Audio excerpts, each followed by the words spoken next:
어린 왕자 레옹 베르트에게 이 책을 어른에게 바치는 것에 대해 어린이들에게 용서를 구한다. 중요한 이유가 있는데 그것은 그 어른이 이 세상에서 가장 좋은 내 친구이기 때문이다.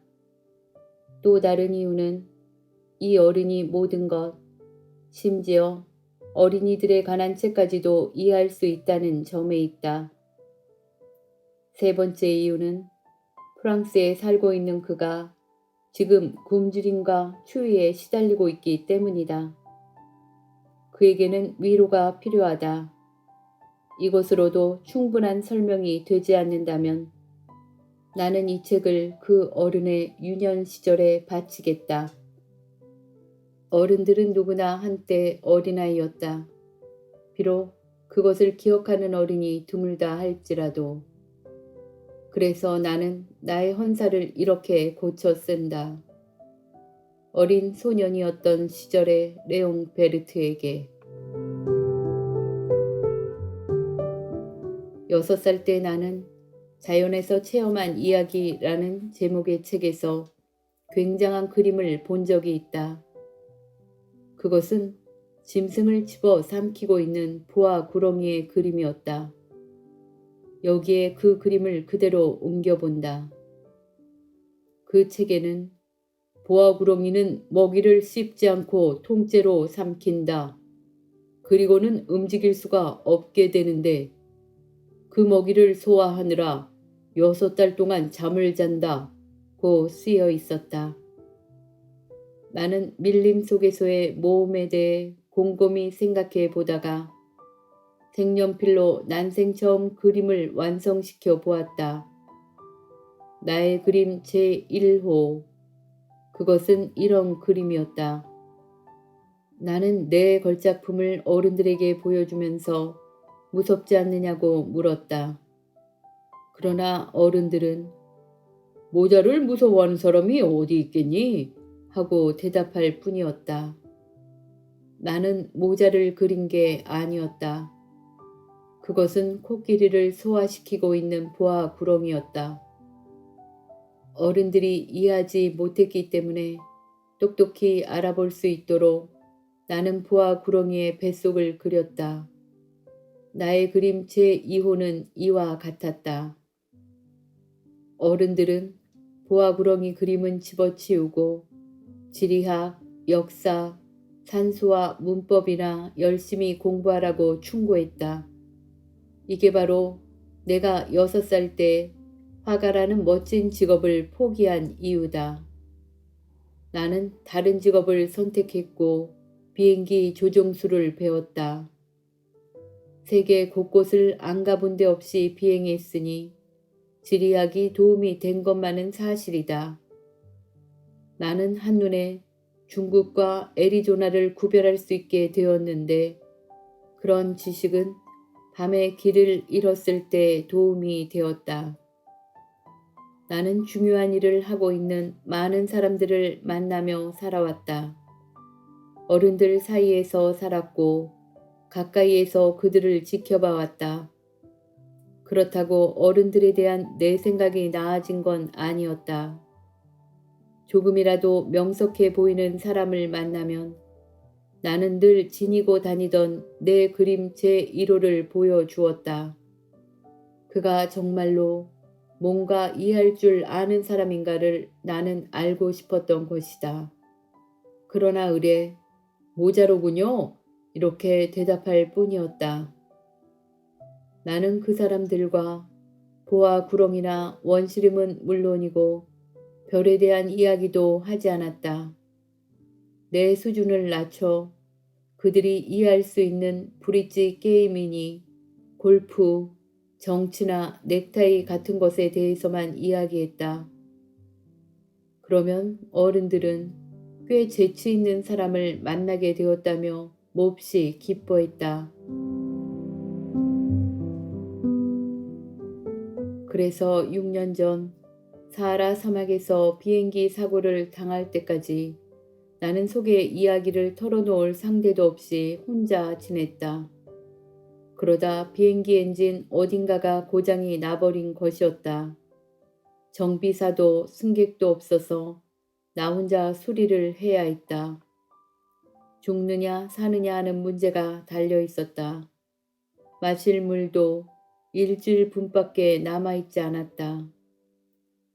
첫날 밤 나는 사람들의 거주지에서 1000마일이나 떨어진 사막에서 잠이 들었다. 나는 고립되어 있었다. 그러니 이상한 작은 목소리를 듣고 깨어났을 때 내가 얼마나 놀랐을지 여러분은 짐작할 수 있을 것이다. 저 양 한 마리를 그려주세요. 기겁을 해서 벌떡 일어나 조심스레 주위를 둘러보았다. 그리고 이상하게 생긴 조그만 사나이아이가 나를 지켜보고 있는 것을 발견했다. 이것은 훗날 내가 글을 그린 초상화 가운데에서 가장 잘된 것이다. 물론 실물보다는 훨씬 못하다. 나는 이 느닷없는 아이의 출현에 놀라 눈을 휘둥그레 뜨고 그를 바라보았다. 그 아이는 사막에서 길을 잃은 것도 피로나 굶주림, 갈증이나 두려움에 시달리는 것 같지도 않았다. 넌 여기서 뭘 하고 있는 거니? 그는 아주 천천히 대단히 심각한 이야기라도 하듯 되풀이해서 말했다. 저 양 한 마리를 그려주세요. 예상치 않았던 일을 당하게 되면 누구나 그에 순응하기 마련이다. 참으로 터무니없는 짓을 하는 거라고 여기면서도 나는 주머니에서 종이 한 장과 만년필을 꺼냈다. 하지만 내가 공부한 것은 지리학, 역사, 산수와 문법뿐이라는 생각이 들어 나는 그 조그만 녀석에게 그림을 그릴 줄 모른다고 시무룩하게 말했다. 괜찮아요. 양 한 마리를 그려줘요. 양이라곤 그려본 적이 없었기 때문에 나는 내가 자주 그리던 2가지 그림 중 하나를 그려주었다. 보아 구렁이의 겉모습이었다. 그런데 그 어린아이가 이렇게 말하는 게 아닌가. 아니, 이게 아니에요. 나는 뱃속에 코끼리가 든 보아 구렁이를 원하는 게 아니란 말이에요. 내가 사는 곳은 모든 게 아주 작거든요. 나한테 필요한 건 양이에요. 양을 그려주세요. 그래서 나는 양을 그렸다. 그는 그것을 유심히 들여다보았다. 이 양은 벌써 병이 들었는걸요? 다른 양을 그려주세요. 나는 다른 그림을 그렸다. 이건 양이 아니라 염소네요. 뿔이 있는걸요? 나는 또다시 그림을 그렸다. 그러나 그 역시 퇴짜를 맞았다. 너무 늙었어요. 난 오래 살 수 있는 양을 갖고 싶어요. 내 인내심도 바닥이 났다. 고장난 엔진의 분해도 서둘러야 했다. 나는 아무렇게나 그림을 그려놓고 설명을 덧붙였다. 이건 상자야. 내가 원하는 양은 그 안에 있어. 나는 내 어린 심판관의 얼굴이 환해지는 것을 보고 놀랐다. 내가 원했던 게 바로 이거예요. 이 양에겐 풀을 많이 줘야 하나요? 내가 사는 곳은 모든 게 아주 작거든요. 거기에 있는 걸로도 충분할 거야. 너에게 준 건 아주 작은 양이니까. 그는 고개를 숙여 그림을 들여다보고 있었다. 그렇게 작은 건 아닌데요? 보세요. 잠이 들었어요. 이렇게 해서 나는 어린 왕자를 알게 되었다.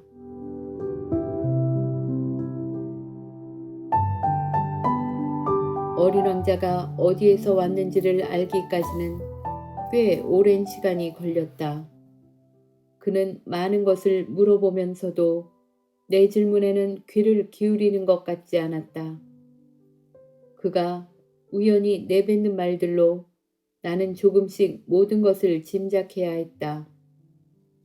이를테면 그가 내 비행기를 처음 봤을 때 이렇게 물었다. 비행기는 그리지 않겠다. 그건 나에게 너무 복잡한 그림이다. 이 물건은 대체 뭐죠? 그건 물건이 아니야. 날아다니는 거지. 그건 비행기야. 내 비행기. 뭐라고요? 아저씨가 하늘에서 떨어졌다는 거예요? 야, 그거 재미있네. 어린 왕자가 까르르 웃어대서 나는 좀 언짢았다. 내 불행한 사고를 그가 진지하게 생각해 주기를 바랐던 것이다. 그러면 아저씨도 하늘에서 온 거로군요. 어느 별에서 온 거죠? 그 순간 나는 그를 이해할 수 있는 실마리를 찾은 것 같았다. 그럼 너는 다른 별에서 왔니? 그는 내 비행기에서 시선을 떼지 않은 채 대답 대신 조용히 머리를 끄덕였다. 저걸 타고 왔다면 그렇게 멀리서 온 건 아니겠군요. 그는 오랫동안 생각에 잠겨 있다가 제 주머니에서 내가 그려준 양의 그림을 꺼내 봄을 보듯 들여다 보았다. 넌 어디에서 온 거니? 내가 사는 곳이란 어디를 말하는 거지?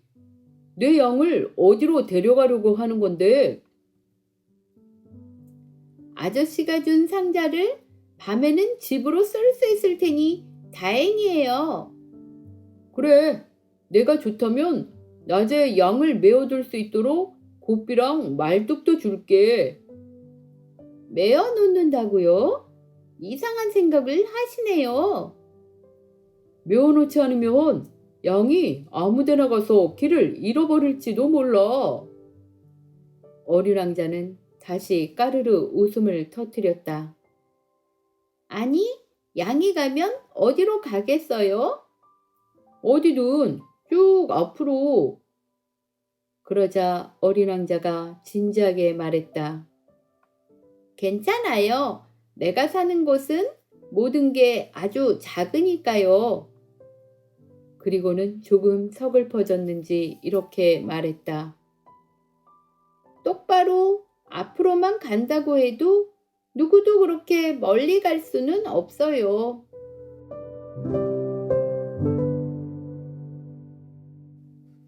이렇게 해서 나는 어린 왕자의 별이 겨우 집 한 채만 하다는 사실을 알게 되었다. 놀랄 일은 아니었다. 지구, 목성, 화성, 금성처럼 큰 별들 외에도 수많은 별들이 있고 어떤 것들은 만원경으로 관측하기도 힘들 만큼 작다는 것을 나는 알고 있었다.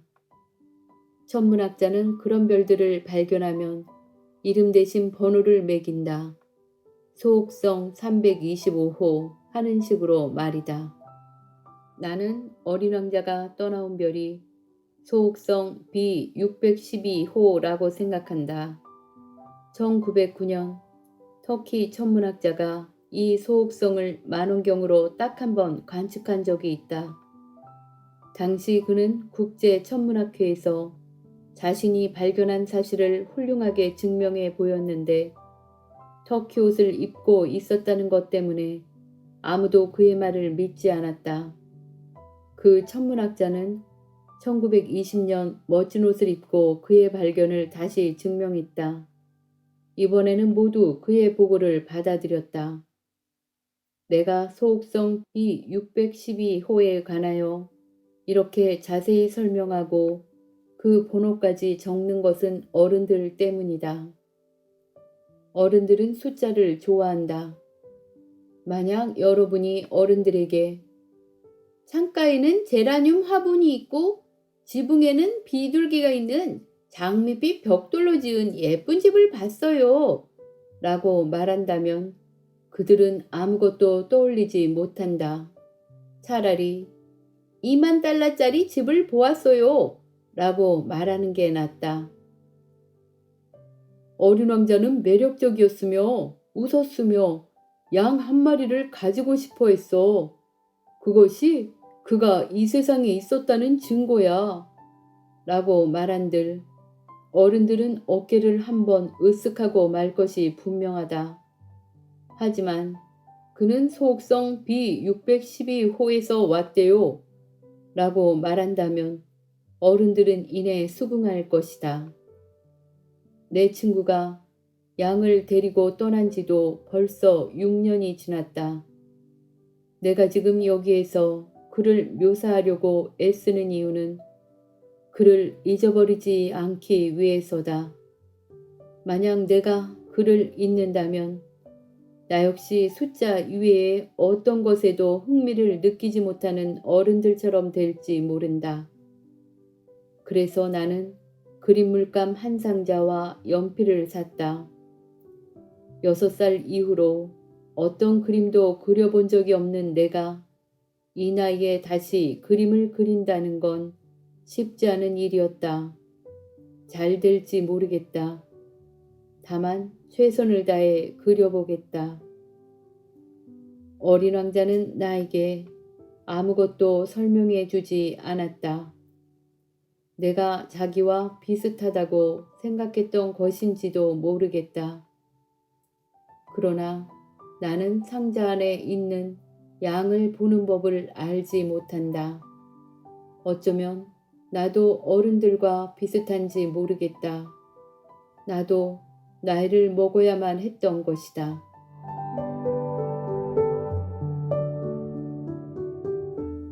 시간이 지남에 따라 나는 어린 왕자의 별과 그의 여행에 대해 조금씩 알게 되었다. 사흘째 되는 날, 바오밥 나무의 비극에 대해 알게 된 것도 그렇게 해서였다. 심각한 의문이라도 생긴 듯 어린 왕자가 느닷없이 물었다. 양이 작은 나무를 먹는다는 게 정말이에요? 그럼 정말이지. 아, 잘됐다. 그럼 바오밥 나무도 먹겠지요? 나는 어린 왕자에게 바오밥 나무는 성당만큼이나 큰 나무이고 코끼리 한 떼를 몰고 간다 해도 바오밥 나무 한 그루를 다 먹어치울 수는 없을 거라고 알려주었다. 코끼리 한 떼라는 말에 어린 왕자는 웃었다. 바오밥 나무도 커다랗게 자라기 전에는 작은 나무이지요? 물론, 하지만 왜 양이 바오밥 나무를 먹어야 되는 거지? 어린 왕자는 뻔한 걸 다 묻는다는 양. 그것도 몰라요? 하고 대꾸했다. 나는 혼자 머리를 짜내 수수께끼를 풀어야만 했다. 내가 아는 바로는 어린 왕자의 별에는 다른 별들과 마찬가지로 좋은 식물과 나쁜 식물이 있었다. 씨앗들은 땅속 깊이 잠들어 있다가 기지개를 켜고 태양을 향해 조그마한 싹을 쏙 내민다. 그것이 무나 장미처럼 좋은 식물의 싹이라면 그대로 자라게 해도 좋다. 하지만 나쁜 식물일 경우에는 눈에 띄는 대로 뽑아 버려야 한다. 어린 왕자의 별에는 나쁜 씨앗이 있었는데 바오밥 나무의 씨앗이었다. 바오밥 나무는 늦게 손을 쓰면 뿌리로 별에 구멍을 뚫어 별을 온통 엉망으로 만들어 버렸다. 그래서 바오밥 나무가 너무 많으면 그 작은 별은 산산조각이 나버린다. 그건 훈련의 문제예요. 아침에 몸단장을 마치고 나면 그 다음에는 별을 정돈해 주는 거죠. 바오밥 나무의 가지는 장미와 비슷하지만 조금만 더 자라면 구별이 되니까 그때 뽑아버리는 거예요. 귀찮은 일이지만 그리 어려운 일도 아니에요. 그 나무가 어떤 것인지 정확히 알 수 있도록 아저씨는 그림을 잘 그려야 해요. 언젠가 도움이 될 수도 있을 테니까요. 바오밥 나무처럼 할 일을 뒤로 미뤘다가는 큰 재난이 따르거든요. 저는 어떤 게으름뱅이가 작은 나무 새 그루를 무심히 내버려 두었다가 내 친구들 또한 이런 위험에 놓여 있었다. 나는 그들에게 경각심을 불러 일으키기 위해서 어린 왕자가 설명하는 대로 이 그림을 그렸다. 이걸 교훈으로 삼는다면 힘든 그림을 그리는 보람이 있을 것 같다.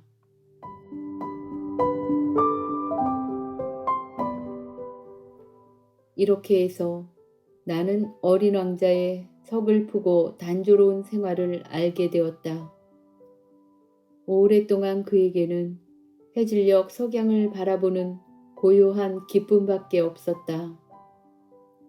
나흘째 되는 날 아침, 나는 그 사실을 알게 되었다. 나는 해질 무렵을 제일 좋아해요. 해가 지는 걸 보러 가요. 하지만 기다려야지. 기다려요? 무엇을요? 어린 왕자는 처음에는 놀란 기색이었으나 곧 웃음을 터뜨렸다. 난 언제나 내 집에 있는 것으로 생각해서 말이에요.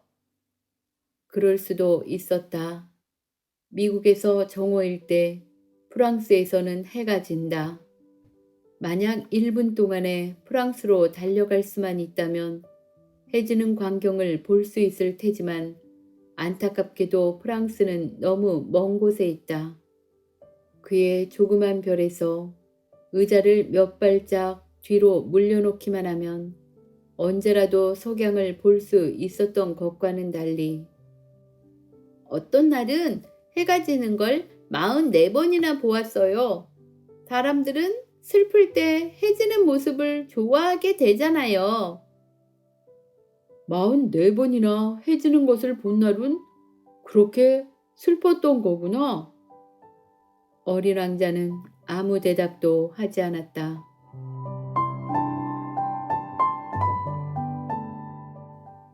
닷새째 되는 날, 어린 왕자의 비밀을 하나 더 알게 되었다. 오랫동안 곰곰이 생각하다가 그가 물었다. 양이 작은 나무를 먹는다면 꽃도 먹겠네요? 양은 닥치는 대로 먹지. 가시가 있는 꽃도요? 가시가 있는 꽃도 먹고 말고. 그럼 가시는 있으나 마나겠네요? 그때 나는 엔진에 꽉 조여있는 나사를 빼내는 일에 정신이 팔려 있었다. 비행기 고장이 심각해 보였고 먹을 물까지 떨어지고 있어 불안했다. 가시가 무슨 쓸모가 있을까요? 어린 왕자는 일단 질문을 하면 포기하는 법이 없었다.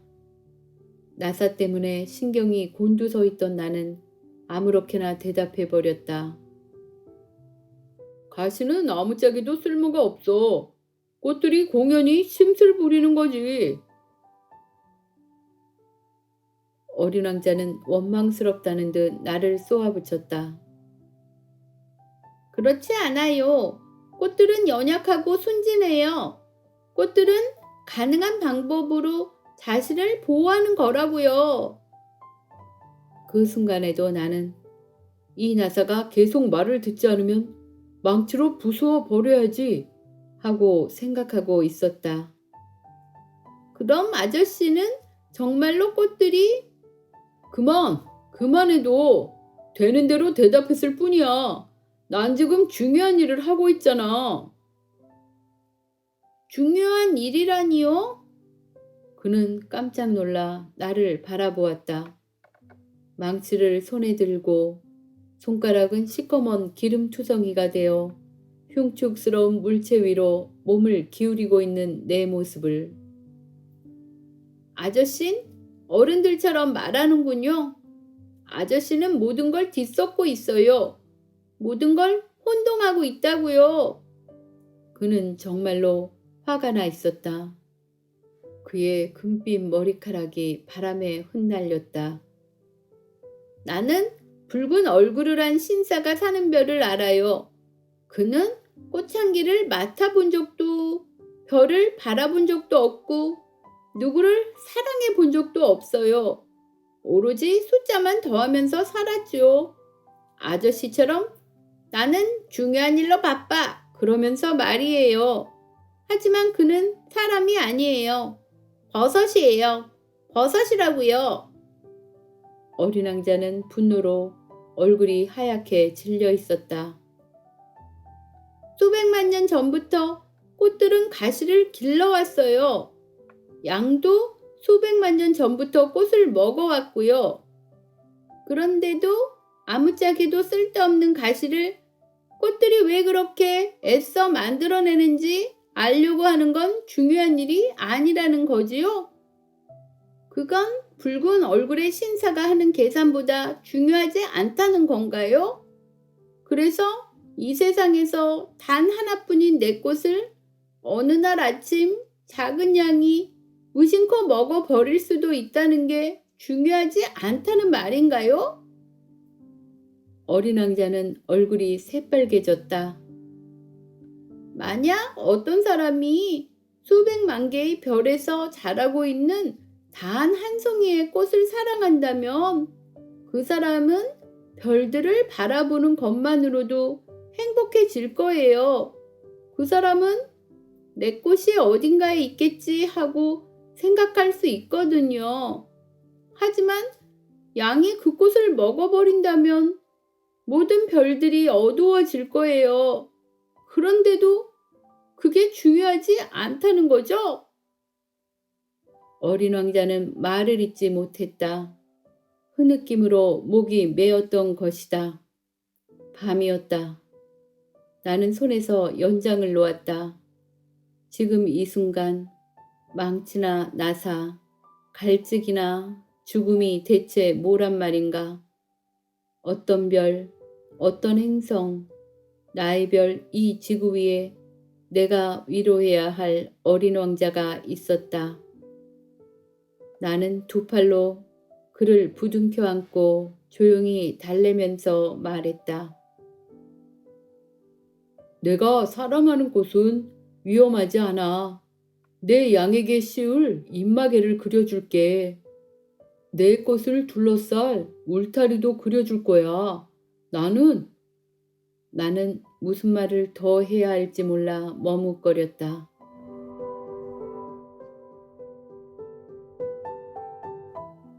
어린 왕자의 별에는 소박한 꽃들이 있었다. 꽃잎이 한 겹이고 자리도 많이 차지하지 않았다. 그 꽃들은 어느 날 아침 풀 속에서 피어났다가 저녁이면 사라져 버렸다. 그러던 어느 날 어디에선가 씨앗이 날아와 싹을 틔웠다. 어린 왕자는 그 싹을 주의 깊게 관찰했다. 새로운 종류의 바오밥 나무인지도 모를 일이었다. 그 작은 나무는 성장을 멈추고 꽃을 피울 준비를 시작했다. 커다란 꽃망울이 맺히는 것을 지켜보면서 어린 왕자는 거기에서 어떤 기적 같은 것이 나타나리라고 짐작했다. 그러나 꽃은 연초록색 방 속에 숨어서 세심하게 빛깔을 고르며 꽃잎을 하나둘 다듬을 뿐이었다. 그 꽃은 자신의 아름다움이 최고로 빛을 발할 때라야 세상에 나오고 싶어 했다. 그렇게 여러 날이 지나고 어느 날 아침 태양이 떠오를 때 꽃이 마침내 제 모습을 드러냈다. 그런데 그토록 공들여 치장을 끝내놓고 꽃은 정작 하품을 하는 것이었다. 아, 아직 잠이 덜 깼나 봐요. 용서하세요. 제 머리가 아직 헝클어져 있죠? 저는 해와 함께 태어났어요.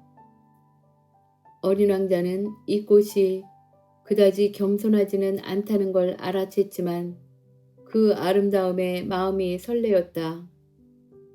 아침 식사할 시간이군요. 제게 아침 식사를 가져다 주실 수 있나요? 어린 왕자는 물 뿌리개를 찾아 꽃에게 맑은 물을 뿌려주었다. 꽃은 변덕스러운 허영심으로 왕자를 괴롭혔다.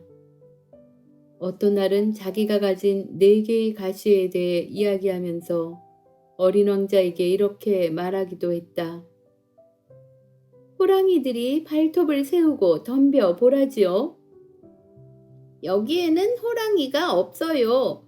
호랑이들은 풀을 먹지도 않고요. 어린 왕자는 반박했다. 저는 풀이 아니에요. 꽃이 대답했다. 미안. 전 호랑이 따위는 무섭지 않지만 바람은 질색이거든요. 혹시 바람막이 가지고 있어요? 바람은 질색이라고? 식물로서는 안 된 일이군. 어쨌든 이 꽃은 아주 까다로워. 어린 왕자는 속으로 그렇게 생각했다. 밤에는 유리 덮개를 씌워주세요. 여긴 무척 춥군요. 내가 살던 곳은 꽃은 말을 더 잇지 못했다.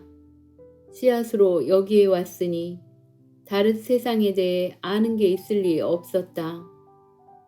빤한 거짓말을 하려다 당황한 꽃은 왕자에게 잘못을 몰아세우려고 기침을 했다. 바람막이가 있냐고 물었잖아요. 찾아보려던 참이었는데 당신이 계속 말을 하는 바람에. 꽃은 왕자가 가책을 느끼도록 더 심하게 기침에 댔다. 다정다감한 마음을 가진 왕자였지만 꽃이 대수롭지 않게 짓거린 말들을 심각하게 받아들인 왕자는 그만 우울해지고 말았다. 나는 꽃이 하는 말을 듣지 말았어야 했어요. 어느 날 왕자는 나에게 속마음을 털어놓으며 말했다. 꽃은 단지 바라보고 향기를 맡기만 해야 하는 건데 꽃은 내 별을 향기로 뒤덮었거든요. 난 그걸 즐길 줄 몰랐어요. 발톱 이야기에 괴로워했을 뿐이죠. 꽃의 말이 아니라 행동을 보고 판단했어야 했는데 꽃이 향기를 풍기고 내 마음을 환하게 해주었는데 도망치지 말았어야 하는 건데 그 불쌍한 거짓말 뒤에 애정이 숨어 있다는 걸 나는 눈치채지 못했던 거예요. 꽃은 정말 모순 덩어리예요. 하지만 난 너무 어려서 그 꽃을 사랑할 줄 몰랐어요.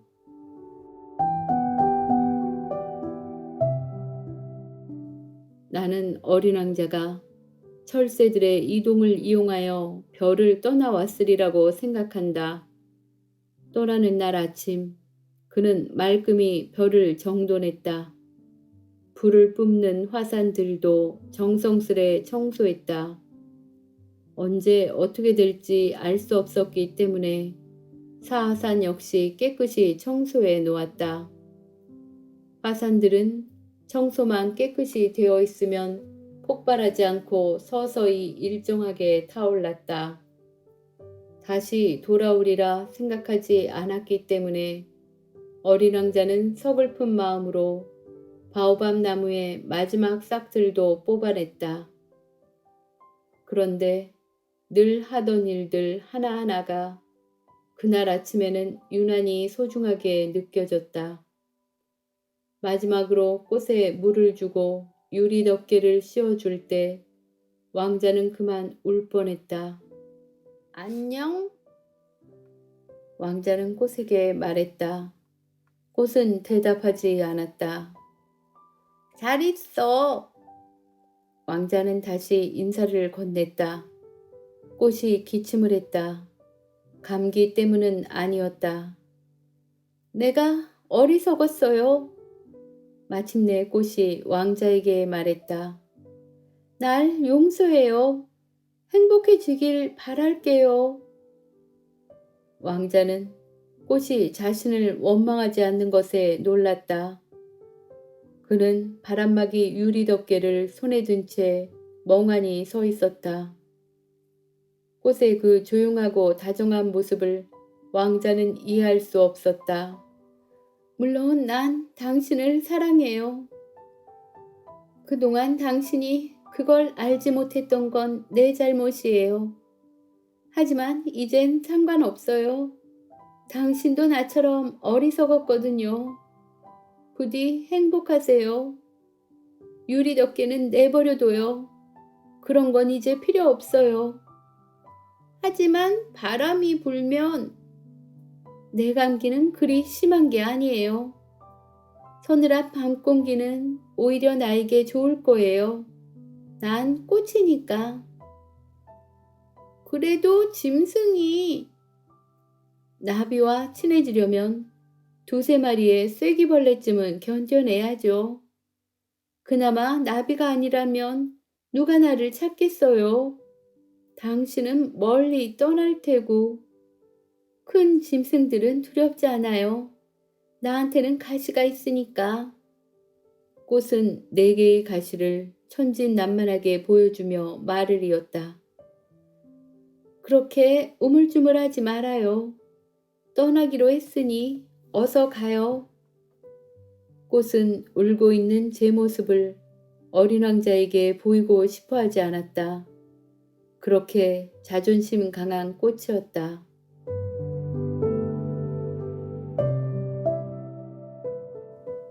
어린 왕자는 소옥성 325, 326, 327, 328, 329, 그리고 330호의 별과 이웃해 있었다. 왕자는 견문을 넓힐 생각으로 그 별들을 찾아가 보기로 했다. 첫 번째 별에는 왕이 살고 있었다.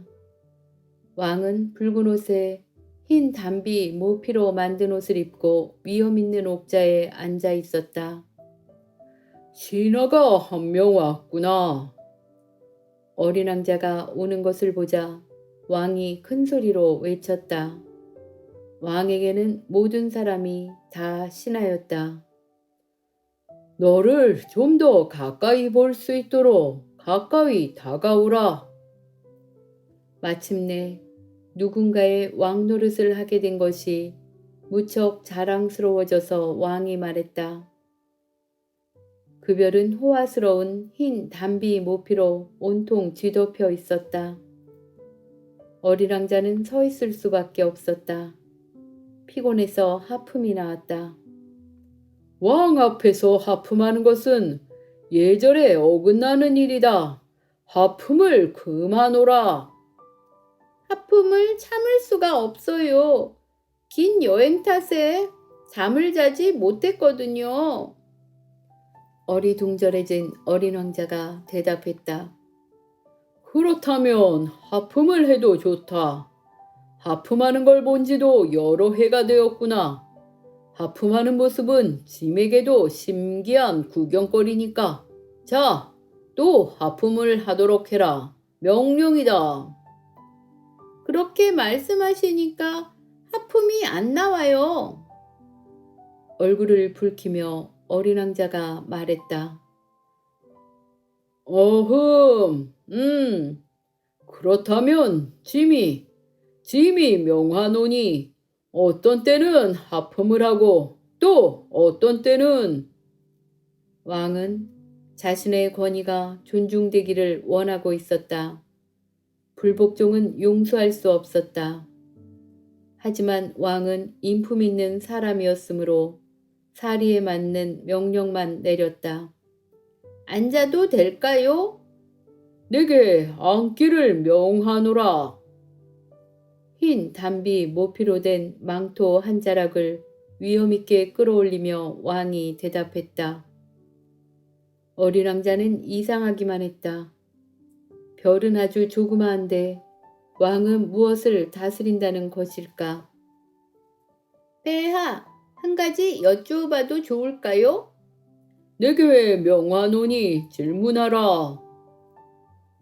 폐하는 무엇을 다스리고 계신지요? 모든 것을 다스리느니라. 왕은 위험 있는 몸짓으로 그의 별과 다른 모든 별들을 가리켰다.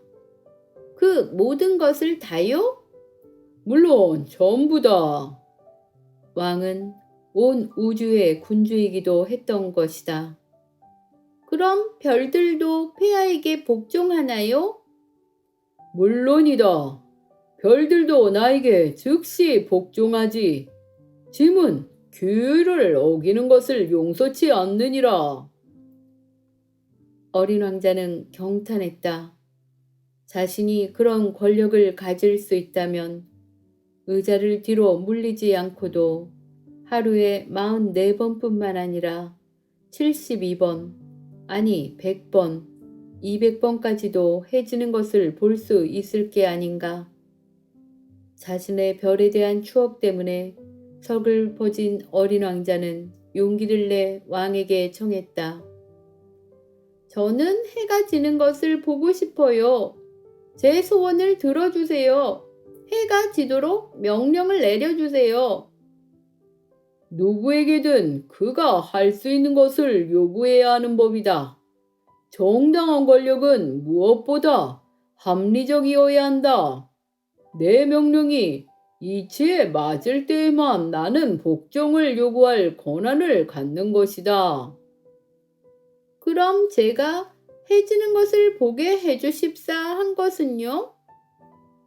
어린 왕자는 한 번 한 질문은 절대 잊어버리지 않았다. 그렇게 해주겠다. 하지만 내 통치 철학에 따라서 조건이 갖추어지기를 기다리기로 하자. 언제요? 오늘 저녁 7시 40분쯤이면 되겠다. 짐의 명령에 복종하는 것을 너는 보게 될 것이다. 어린 왕자는 하품을 했다. 자신의 별에서 보았던 석양이 그리워졌다. 지루하기도 했다. 그럼 저는 여기서 할 일이 없어요. 그만 가보겠습니다. 거지 마라. 왕은 신하가 한 사람 생겨 몹시 자랑스럽게 생각하던 참이었다. 떠나지 마라. 너를 대신으로 삼겠다. 무슨 대신이요? 사법 대신이다. 하지만 재판받을 사람이 아무도 없는데요. 제가 벌써 다 둘러보았어요. 허리를 굽혀 별 저쪽을 다시 힐끗 바라보면서 어린 왕자가 말했다. 여기는 물론 별 저쪽에도 아무도 없었다. 그럼 내 자신을 재판하라. 남을 재판하는 것보다 자기 자신을 재판하는 게 훨씬 더 어려운 법이다. 자신을 공정하게 재판할 수 있다면 참으로 지혜로운 사람일 게다. 어느 곳에서든 저 자신을 재판할 수 있어요. 이별에서 살 필요는 없습니다. 내 별 어딘가에 늙은 쥐 한 마리가 있느니라. 밤에 소리를 들었지. 그 늙은 쥐를 심판하고 가끔 사형에 처해라. 쥐의 운명이 내 심판에 달리게 되는 것이다. 그러나 매번 그에게 특사를 내려라. 단 한 마리밖에 없는 쥐니까 아껴둬야지. 저는 사형 선고를 내리는 건 싫습니다. 가겠습니다. 안 돼. 어린 왕자는 떠날 채비를 끝마쳤으나 늙은 왕을 섭섭하게 하고 싶지 않았다. 폐하에게 복종하기를 원하신다면 제게 명령을 내려주시면 되지 않겠습니까? 이를테면 1분 내로 떠나도록 제게 명령하실 수 있습니다. 왕은 아무 대답도 하지 않았다. 어린 왕자는 머뭇거리다 한숨을 내쉬고 곧 길을 떠났다. 너를 대신으로 삼겠다. 황급히 왕이 외쳤다. 왕은 여전히 권위에 가득 찬 표정이었다. 어른들은 정말 이상해. 어린 왕자는 중얼거리며 여행을 계속했다.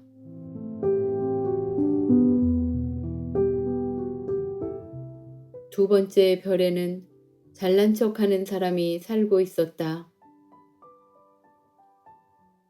아, 나를 찬미하는 사람이 찾아오는구나. 어린 왕자를 보자마자 잘난 척하는 사람이 멀리서 소리쳤다. 잘난 척하는 사람에겐 다른 사람들이 모두 자기를 찬미하는 이에 다름 아니었다. 안녕하세요. 이상한 모자를 쓰고 계시는군요. 담례하기 위한 거지. 사람들이 나에게 환호를 보낼 때 모자를 들고 인사한단다. 그런데 애석하게도 지나가는 사람이 없어. 자, 손뼉을 쳐봐. 잘난 척하는 사람이 지시했다. 어린 왕자는 손뼉을 두드렸다. 그러자 잘난 척하는 사람이 모자를 쳐들고 점잖게 인사했다. 왕을 방문했을 때보다는 재미있군. 속으로 중얼거리며 어린 왕자는 다시 손뼉을 쳤다. 잘난 척하는 사람이 살짝 모자를 들어올리며 담례했다. 그러나 그렇게 5분쯤 지나고 보니 이런 단조로운 장난도 재미가 없어졌다. 그 모자를 떨어뜨리려면 어떻게 해야 하는 거지요? 잘난 척하는 사람은 어린 왕자의 말을 듣지 못했다. 그는 찬미하는 말이 아니면 귀담아 듣지 않았다. 너는 정말로 나를 찬미하는 거지? 찬미한다는 게 뭔가요? 찬미한다는 건 내가 너를 이별해서 제일 잘생긴 데다 옷도 잘 입고 가장 부자일 뿐 아니라 누구보다 지적인 사람이라고 생각하고 인정해 주는 거지. 하지만 이별에는 아저씨 혼자뿐이잖아요. 나를 기쁘게 해다오. 어쨌건 나를 찬미해줘. 아저씨를 찬미해요. 어깨를 으쓱해 보이며 어린 왕자가 말했다. 하지만 그게 뭐 재미있나요? 어린 왕자는 가버렸다. 어른들은 확실히 별난 데가 있단 말이야. 중얼거리며 어린 왕자는 여행을 계속했다.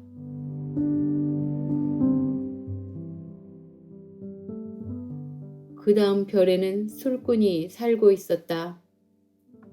어린 왕자는 이별을 아주 잠깐 동안 방문했을 뿐이지만 몹시 우울해지고 말았다. 거기서 뭘 하고 있는 거예요?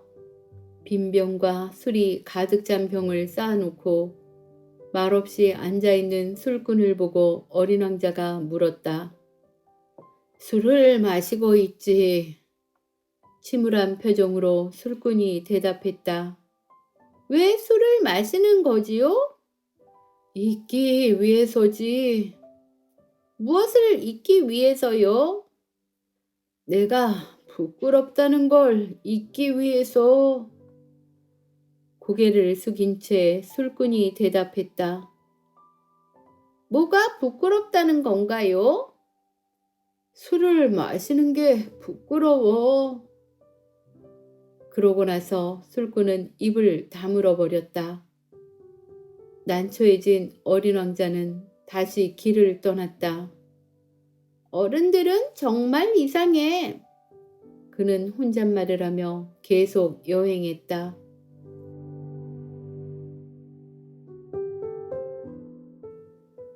네 번째의 별은 사업가의 별이었다. 어찌나 바쁜지 어린 왕자가 도착했을 때도 그는 고개조차 들지 않았다. 안녕하세요. 담뱃불이 꺼졌네요. 어린 왕자가 말했다. 3에다 2를 더하면 5, 5하고 7을 더하면 12, 12에다 3을 더하면 15, 안녕. 15에다 7을 더하면 22, 22에 6을 더하면 28. 담뱃불 붙일 시간도 없네. 26에 5를 더하면 31. 휴, 그러니까 5억 162만 2731이 되는구나. 5억 뭐라고요? 아, 너 아직 거기 있었니? 5억 100만. 이걸 계속해야 해. 난 지금 중요한 일을 하고 있다고. 쓸데없는 이야기를 할 틈이 없어. 이에다 5를 더하면 7. 5억 100만이 뭐가 어쨌다는 거예요? 사업가가 고개를 들었다. 54년 동안 이별에 살고 있는데 내가 방해를 받은 건 딱 3번뿐이야. 첫 번째는 22년 전에 웬 풍뎅이가 날아와 떨어졌을 때야. 그놈 소리가 어찌나 요란하던지 4군데나 계산이 틀렸었지. 두 번째는 11년 전이었는데 신경통 때문이었어. 운동 부족으로 생긴 병이지. 빈둥거릴 시간이 없었으니까. 지금이 바로 3번째야. 가만, 내가 5억 100만이라고 했었지. 대체 뭐가 5억 100만이라는 건가요? 사업가는 이 질문에 대답해 주기 전에는 조용히 일할 수 없다는 걸 깨달았다. 가끔씩 하늘에 보이는 저 작은 물체들 말이다. 파리? 꿀벌 말인가요? 아니, 게으름뱅이들이 쓸데없는 공상에 빠져들게 하는 금빛 나는 작은 물체 말이야. 하지만 난 중요한 일을 하는 사람이거든. 공상에 빠져 있을 틈이 없어. 별 말이군요. 그래, 맞았어, 별. 5개나 되는 별을 가지고 뭘 하는 건데요? 5억 162만 2731개야. 나는 중요한 일을 하고 있어. 그 별들로 뭘 할 셈인데요? 아무것도 하지 않아. 단지 소유하는 거야. 별들을 소유한다고요? 하지만 내가 전에 본 어떤 왕은 소유하지 않아. 다스릴 뿐이지. 그건 아주 다른 문제야. 그 별들을 소유하는 게 아저씨에게 어떤 도움을 주나요? 부자가 되는 데 필요하지. 부자가 되면 뭐가 좋은데요? 누군가 별을 발견하면 그걸 살 수 있지. 이 사람도 그 술꾼처럼 말하는구나 하고 생각하며 어린 왕자는 계속 질문했다. 어떻게 별들을 소유한다는 거지요? 별들이 누구 거지? 투덜대듯 사업가가 되물었다. 몰라요. 누구의 것도 아니겠지요. 그러니까 내 것이 되는 거야. 내가 제일 먼저 그 생각을 했으니까. 임자 없는 다이아몬드가 그걸 발견한 사람의 것이 되고 주인 없는 섬을 발견하면 그게 그 사람의 소유가 되는 것처럼 만약 어떤 좋은 생각을 제일 먼저 해냈다면 특허를 내서 자기 것으로 만들 수 있는 거야. 그런 식으로 나도 별들을 갖는 거지. 나보다 먼저 별을 가질 생각을 한 사람은 없었거든. 아저씨는 그 별들을 가지고 뭘 하는데요? 관리하지. 별을 세어보고 또 세어보는 거야. 힘든 일이긴 하지만 나는 진지한 일에 관심이 많아서 말이야. 저는요, 실크 스카프를 가지고 있을 때는 그걸 목에 두르고 다녀요. 또 꽃이 내 것이라면 꺾어가지고 다닐 수가 있겠지요. 하지만 아저씨는 하늘에서 별을 딸 수는 없잖아요. 그럴 수는 없지. 하지만 그것들을 은행에 맡길 수는 있어. 조그만 종이 조각에 내 별들의 숫자를 적어놓고 그걸 서랍에 넣어 잠가두는 거야. 그것뿐인가요? 그뿐이지. 그거 참 재미있군. 시적이기도 하고. 하지만 그렇게 대단한 일은 아니군. 어린 왕자가 중요하게 여기는 것은 어른들의 생각과 상당한 차이가 있었다. 저는 꽃을 가지고 있어요. 매일 물을 주지요.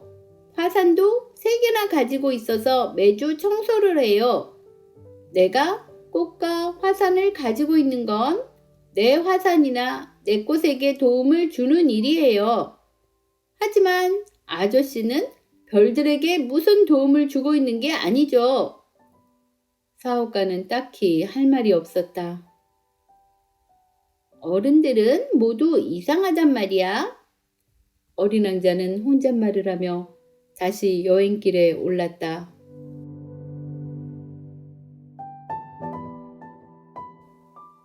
다섯 번째 별은 아주 이상했다. 그 별은 다른 모든 별 중에서 제일 작았다. 가로등 하나와 가로등을 켜는 사람 하나가 있을 만한 크기였다. 하늘 어딘가 집도 없고 사람도 살지 않는 별에 가로등 켜는 사람이 무슨 필요가 있다는 건지 어린 왕자는 알 수가 없었다. 이 사람도 어리석은 사람인지 몰라. 그래도 그가 하는 일에는 의미가 있어. 가로등에 불을 켜는 건 별 하나를 또는 꽃 한 송이를 피어나게 하는 것과 마찬가지니까 가로등을 끄면 그 꽃이나 별을 잠들게 하는 거고 아름다운 직업이야. 아름다운 만큼 유익한 일일 테지. 어린 왕자는 가로등 켜는 사람에게 공손히 인사했다. 안녕하세요. 방금 왜 가로등을 끄신 건가요? 명령이기 때문이야. 가로등 켜는 사람이 대답했다. 좋은 아침이야. 무슨 명령인데요? 가로등을 끄라는 명령이지. 잘 자. 그는 다시 가로등 불을 켰다. 지금은 왜 가로등을 켰나요? 명령이야. 무슨 말인지 모르겠어요. 얘 못할 것도 없어. 명령은 명령인 거야. 좋은 아침이야. 가로등 켜는 사람은 그렇게 말하면서 또다시 가로등을 껐다. 그리고는 붉은 바둑판 무늬 손수건으로 이마에 땀을 닦았다. 난 정말 힘든 직업을 가졌어. 전에는 괜찮았는데 아침에 불을 끄고 저녁이면 불을 다시 켜는 일이었지. 낮에는 쉬고 밤에는 잠을 잘 수 있었거든. 그때 이후로 명령이 바뀐 거군요.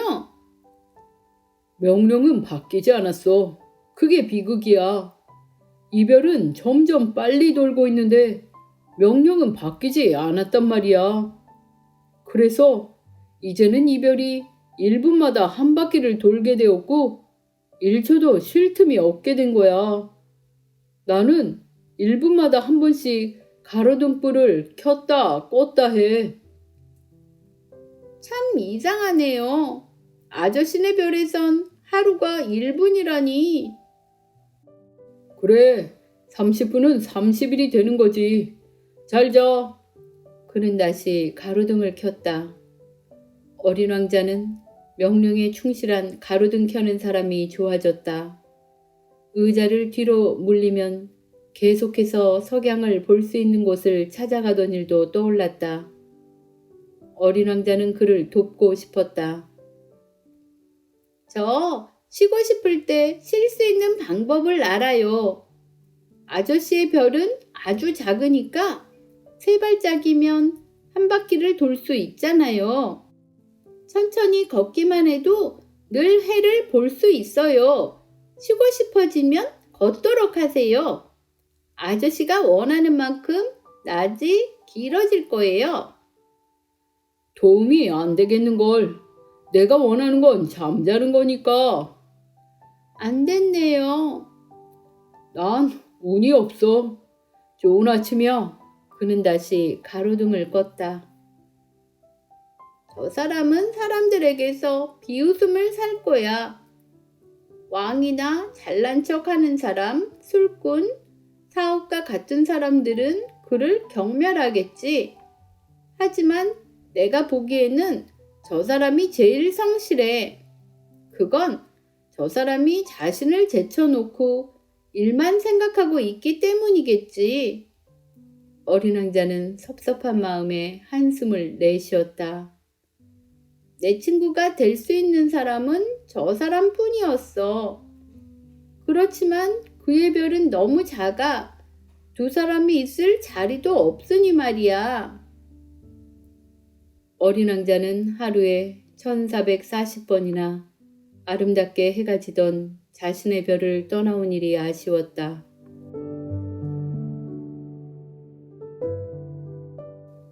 여섯 번째 별은 방금 전의 별보다 10배나 더 컸다.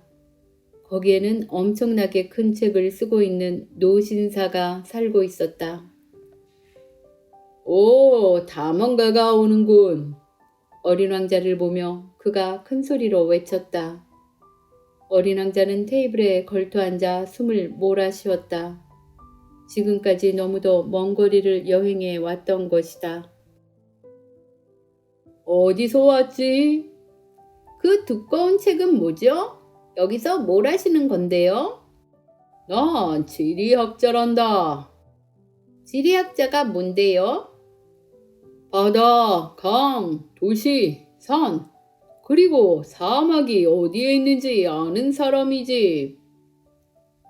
어린 왕자는 지리학자의 별을 둘러보았다. 지금까지 보아온 별 가운데 가장 장엄한 별이었다. 별이 참 아름답군요.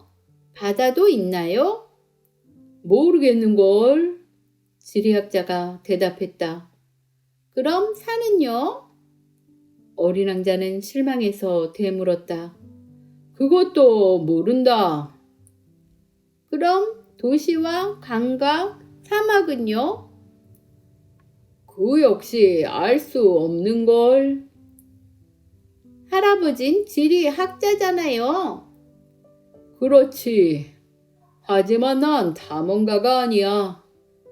도시와 강과 산, 바다와 태양과 사막을 세러 다니는 건 지리학자의 일이 아니거든. 지리학자는 중요한 일을 하니까 한가히 돌아다닐 수가 없어.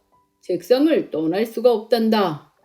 대신 서재에서 탐험가들을 만나는 거야.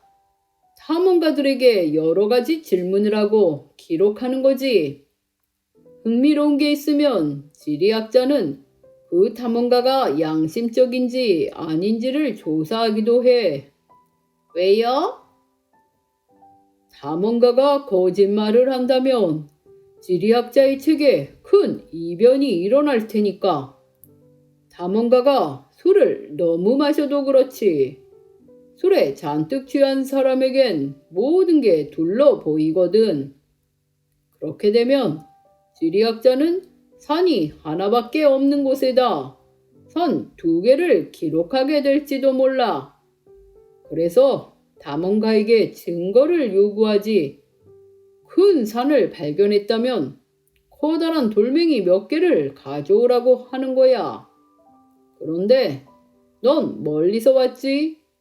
그렇다면 너는 탐험가야. 내 별에 대해 자세히 설명해다오. 지리학자는 갑자기 흥분해 큰 기록장을 펼쳐놓고 연필을 깎았다. 탐험가의 이야기를 처음에는 연필로 적어놓았다가 증거를 가져오면 그때서야 잉크로 쓰는 거였다. 제가 사는 곳은 흥미로울 게 없어요. 아주 작거든요. 화산이 3 있어요. 2개는 활화산이고 하나는 사화산이죠. 꽃도 한 송이 있어요. 꽃은 기록하지 않아. 왜죠? 그 꽃은 내 별에서 가장 아름다운 건데요. 꽃은 덧없는 거니까. 덧없다는 게 뭐예요? 지리책은 세상에서 가장 중요한 책이야. 유행을 타거나 하지 않아. 산이 옮겨가거나 바닷물이 말라버리거나 하지는 않으니까. 우리는 그렇게 영원히 변하지 않는 것만 기록해. 하지만 사화산이 되살아날 수도 있잖아요.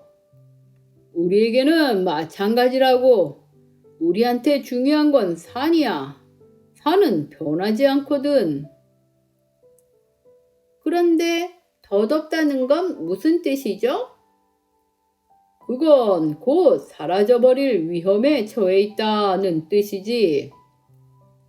그럼 내 꽃이 곧 사라질 위험에 처해 있다는 건가요? 그래. 내 꽃은 덧없는 존재구나. 세상에 대항할 무기라곤 가시 4개뿐이고, 그런데 나는 그 꽃을 혼자 내버려 두고 왔어. 어린 왕자는 처음으로 후회하고 있었다. 그러나 그는 다시 용기를 냈다. 이제 저는 어디를 가보는 게 좋을까요? 지구라는 별로 가봐. 평판이 좋은 곳이지. 어린 왕자는 그의 곳에 대해 생각하며 그 별을 떠났다.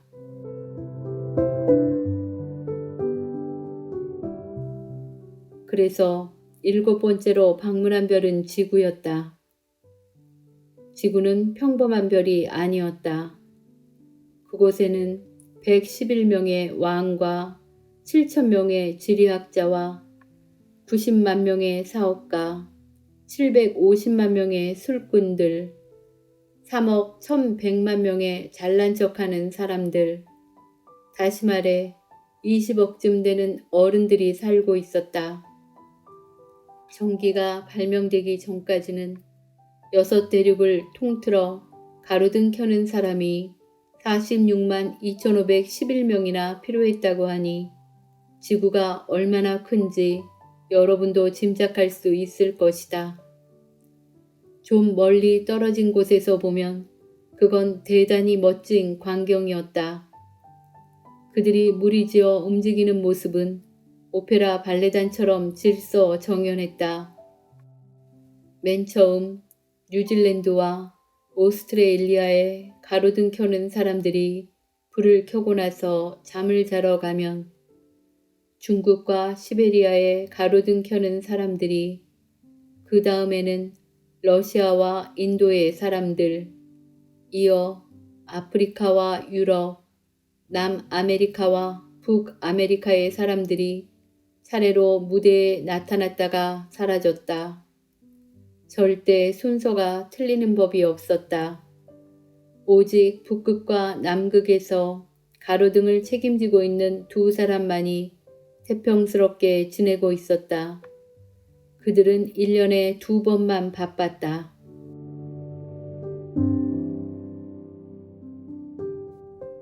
재치를 부리려다 보면 거짓말을 조금 하게 된다. 가로등 켜는 사람들에 대한 이야기가 그렇다. 어쩌면 그 이야기 때문에 지구에 대해 오해를 하게 되었을지도 모르겠다. 사람들이 지구에서 차지하는 자리란 사실 좁은 편에 속한다. 20억에 달하는 지구의 사람들이 바짝 붙어 선다면 세로 20마일, 가로 20마일 크기의 광장에도 충분히 들어갈 수 있을 것이다. 태평양의 작은 섬에 그들을 차곡차곡 쌓아 올릴 수 있을지도 모른다. 어른들은 이런 말들을 믿지 않는다. 자신들이 굉장히 넓은 곳을 차지하고 있다고 생각하고 있기 때문이다. 지구에 왔을 때 어린 왕자는 사람이라곤 통 보이지 않아 놀랐다. 다른 별에 잘못 찾아온 게 아닌가 걱정이 되기도 했다. 그때 달빛을 띤 황금색 고리가 모래 위를 지나가는 게 보였다. 안녕? 어린 왕자가 공손하게 인사했다. 안녕? 뱀이 대답했다. 여기는 무슨 별이지? 어린 왕자가 물었다. 지구야, 아프리카지. 그렇구나. 그런데 지구에는 사람이 살지 않니? 여긴 사막이야. 사막에는 아무도 없어. 지구는 크거든. 어린 왕자는 돌 위에 앉아 눈길을 하늘로 향했다. 누구든 언젠가 자신의 별을 찾아낼 수 있게 별들이 환하게 밝혀져 있는 걸까? 내 별을 좀 봐. 바로 우리 머리 위에 있어. 그런데 어쩌면 저렇게 먼 거지? 아름다운 별이구나. 여기엔 왜 온 거니? 내 꽃하고 골치 아픈 일이 좀 있었어. 그렇구나. 그들은 잠자코 있었다. 사람들은 어디에 있지? 사막이란 곳은 좀 쓸쓸한데? 사람들 사이에서도 외롭기는 마찬가지야. 뱀이 말했다. 어린 왕자는 그를 한참 바라보았다. 넌 아주 재미있게 생겼네. 손가락처럼 가느다랗고. 그래도 난 왕의 손가락보다도 강해. 넌 강하지 못해. 다리도 없고 여행도 할 수 없잖아. 난 어떤 배보다도 더 먼 곳으로 널 데려다 줄 수 있어. 뱀은 어린 왕자의 발목을 팔찌처럼 휘감으며 말했다. 누구라도 나를 건드리면 난 그 사람을 태어난 땅으로 돌려보내주지.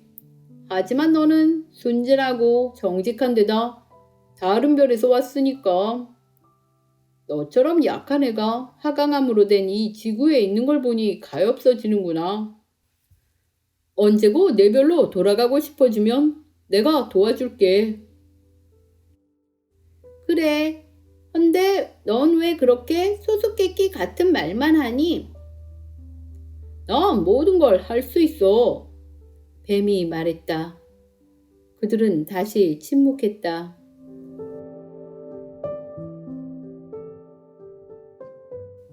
어린 왕자는 사막을 가로질러 갔으나 꽃 한 송이밖에 만나지 못했다. 꽃잎 3장을 가진 볼품없는 꽃이었다. 안녕? 사람들은 어디에 있는 거니? 그 꽃은 언젠가 세상의 무리가 지나가는 것을 본 적이 있었다. 사람들? 67사람 정도 있는 것 같아. 몇 년 전에 봤거든. 하지만 지금 어디에 있는지는 몰라. 사람들은 바람을 따라 이리저리 다니거든. 뿌리가 없어서 살아가는 데 힘이 많이 들 거야. 그래, 잘 있어. 어린 왕자가 말했다. 잘 가. 꽃이 대답했다.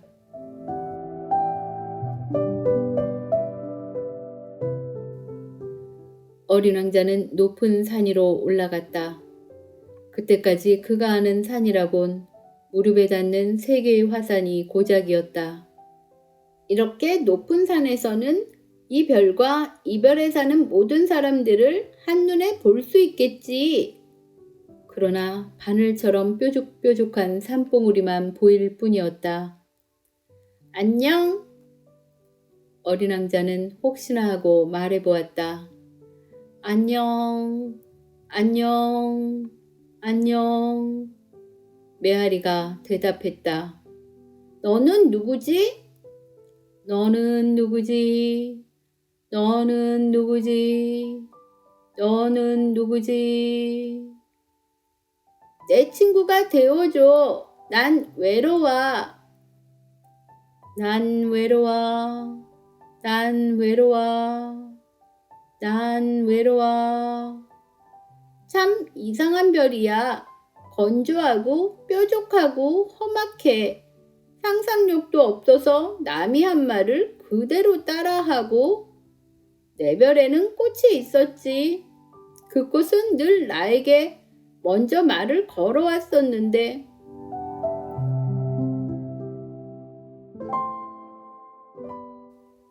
모래와 바위와 눈을 헤치고 오래 걸어가자 마침내 길 하나가 나타났다. 길은 사람들이 사는 곳과 통하기 마련이었다. 안녕? 어린 왕자는 장미가 가득 피어있는 정원에 서 있었다. 안녕! 장미꽃들이 대답했다. 어린 왕자는 자신의 꽃과 쏙 빼닮은 꽃들을 보고 놀랐다. 너희는 누구니? 우리는 장미꽃이야. 어린 왕자는 슬퍼졌다. 꽃은 이 세상에 자기 같은 꽃은 오직 하나뿐이라고 어린 왕자에게 말했었는데 이 정원에는 똑같은 꽃이 5,000송이 넘게 가득 피어 있었다. 내 꽃이 이걸 보면 몹시 괴로워할 거야. 비웃음을 당하지 않으려고 기침을 지독히 해대면서 죽는 신용을 하겠지. 내가 간호해 주는 척이라도 하지 않으면 정말로 죽어버릴지도 몰라. 난 내가 부자인 줄 알았어. 하지만 내가 가지고 있는 건 흔해 빠진 장미꽃 한 송이와 무릎 높이만한 화산 3개. 그중 하나는 완전히 불이 꺼져버린 화산일지도 몰라. 겨우 이런 것들을 가지고 어떻게 위대한 왕자가 되겠어. 어린 왕자는 풀밭에 엎드려 소리내어 울었다.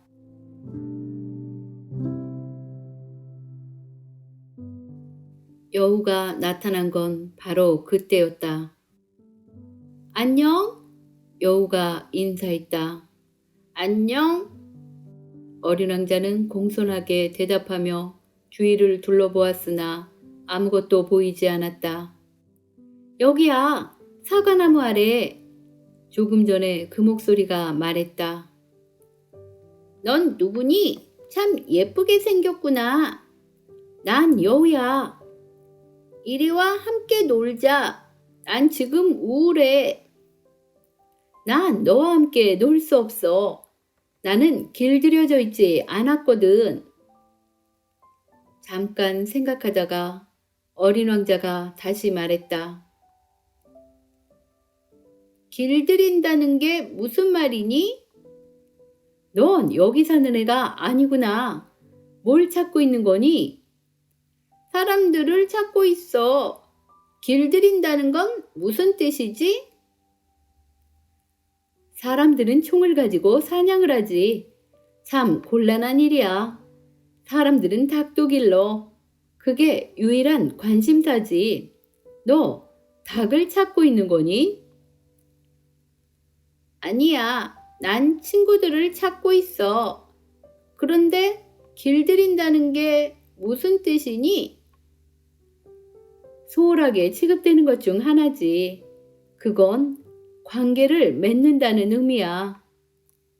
관계를 맺는다? 그래. 나한테 넌 수많은 다른 소년들과 다를 바 없는 소년에 지나지 않아. 너에게 나는 수많은 다른 여우와 같은 여우 한 마리에 지나지 않을 테고. 하지만 내가 나를 길들인다면 우리는 서로를 필요로 하게 돼.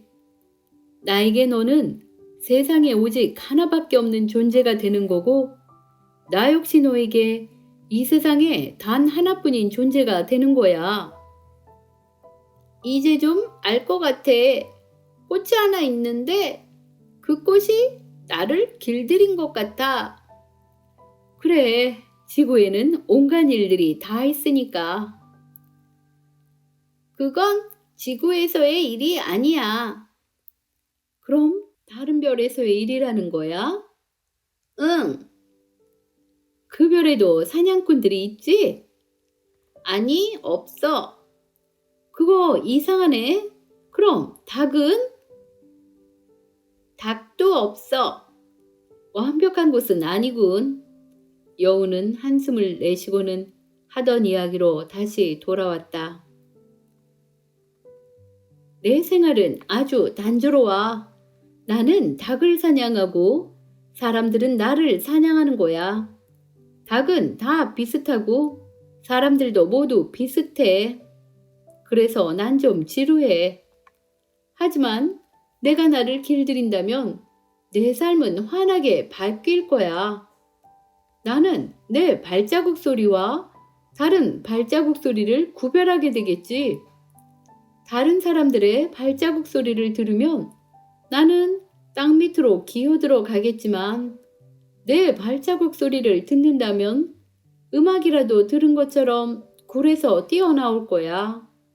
저길 봐. 푸른 밀밭이 보이지? 나는 빵을 먹지 않으니까 밀밭을 봐도 아무것도 떠오르지 않아. 서글픈 일이지. 하지만 넌 금빛 머리카락을 가졌어. 내가 나를 길들인다면 밀을 보고 너를 떠올리게 되는 거지. 그러면 나는 밀밭을 지나가는 바람 소리조차도 사랑하게 될 거야. 여우는 말을 멈추고 어린 왕자를 오래 쳐다보더니 부탁이야. 나를 길들여줘. 하고 말했다. 나도 그러고 싶어. 하지만 시간이 별로 없어. 친구를 찾아야 하고 알아볼 일도 많거든. 길들인 것만 알 수 있게 되는 거야. 사람들은 이제 무얼 할 시간이 없어. 그래서 상점에서 이미 만들어져 있는 것을 사지. 그런데 우정을 파는 상점이 없으니 친구는 없는 거야. 친구가 필요하다면 나를 길들여. 어떻게 해야 하는 거지? 인내심이 필요해. 우선 나와 좀 떨어져서 풀숲에 앉아 있어. 난 너를 곁눈질해 볼 거야. 아무 말도 하지 마. 말은 오해만 불러일으키니까. 너는 그냥 날마다 조금씩 나한테 더 가까이 다가앉는 거야. 다음 날 어린 왕자는 다시 그곳으로 갔다. 언제나 같은 시각에 오는 게 더 좋을 거야. 이를테면 내가 오후 4시에 온다면 난 3시부터 행복해질 거야. 시간이 갈수록 점점 더 행복해지겠지. 4시가 되면 난 안절부절 못할지도 몰라. 넌 행복에 가득 찬 내 모습을 보게 되겠지. 하지만 내가 아무 때나 온다면 나는 언제 널 맞을 마음의 준비를 해야 할지 알 수 없게 돼. 그러니까 뭔가 정해놓을 필요가 있어. 뭔가 정해놓을 필요가 있다고? 그것도 다들 아무렇게나 잊고 사는 것 중에 하나야. 그건 어느 하루를 다른 날들과 다르게 만들고 어느 한 시간을 다른 시간들과 다르게 만든다는 의미야. 내가 아는 사냥꾼들은 매주 목요일에는 마을의 처녀들과 춤을 춰. 덕분에 목요일은 나에게 신나는 날이 되었어. 난 포도밭까지도 산책을 가지. 하지만 사냥꾼들이 아무 때나 춤을 춘다면 그날이 그날일 테니까 난 하루도 휴가가 없게 되는 거야. 어린 왕자는 여우를 길들였다. 떠날 시간이 다가오자 여우는 난 울 것만 같아 하고 말했다. 내 잘못이야. 난 너를 괴롭히고 싶지 않았어.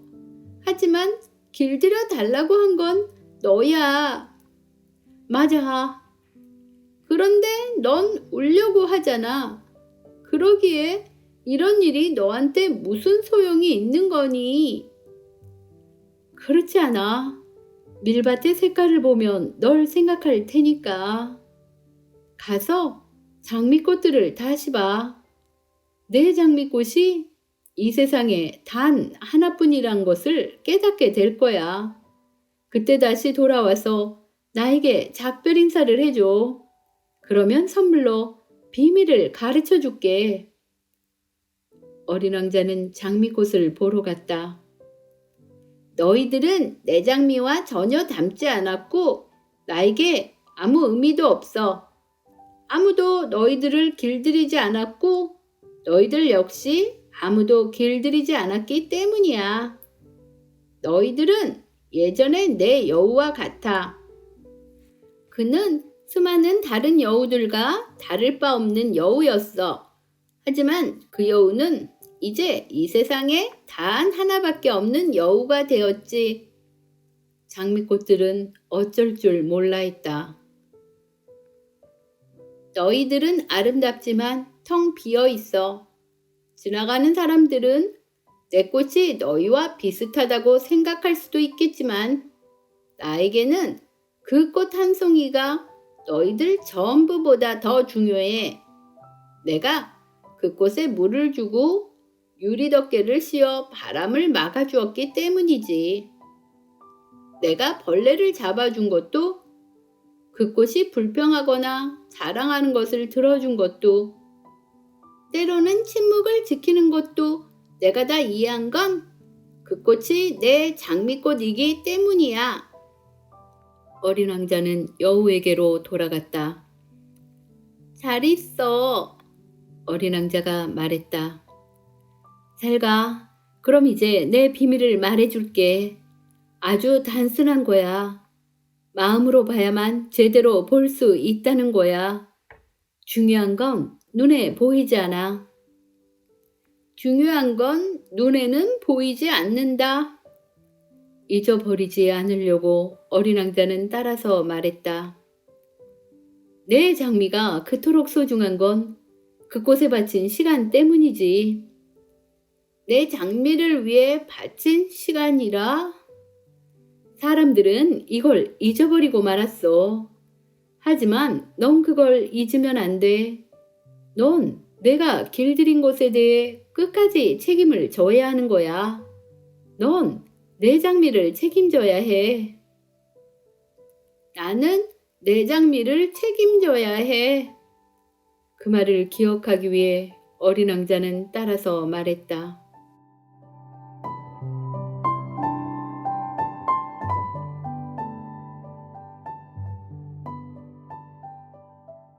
안녕하세요. 어린 왕자가 인사했다. 안녕. 철도 전철 기사가 대답했다. 여기서 뭘 하고 있는 건가요? 기차 승객들을 1000여 명씩 나눠 보내는 일을 하는 거야. 기차를 어느 때는 오른쪽으로, 어느 때는 왼쪽으로 보내는 거지. 환하게 불을 밝힌 급행열차 한 대가 천둥 소리를 내며 전철 기사의 조종실을 뒤흔들었다. 저 사람들은 아주 바쁘군요. 뭘 찾고 있는 건가요? 나도 몰라. 두 번째 급행열차가 엄청난 소리를 내며 반대 방향으로 달려갔다. 그들이 벌써 돌아오는 건가요? 같은 사람들이 아니야. 기차가 서로 엇갈리는 거지. 그들은 살던 곳이 마음에 들지 않았나 본데요? 사람들은 자기가 있는 자리를 마음에 들어하지 않는단다. 전철 기사가 말했다. 세 번째 급행열차가 우렁차게 달려왔다. 저 사람들은 조금 전에 승객들을 쫓아가는 건가요? 쫓아가는 게 아니야. 기차 안에서 자고 있지 않으면 하품하고 있을 거야. 어린아이들만이 유리창에 코를 납작대고 바깥을 내다보지. 어린 아이들만이 자기가 무얼 찾고 있는지를 알고 있는 거로군요. 아이들은 누더기 같은 인형에 시간을 보내고, 그래서 인형은 아이들에게 아주 소중하게 되는 거죠. 아이들은 행복하단다. 전철 기사가 말했다.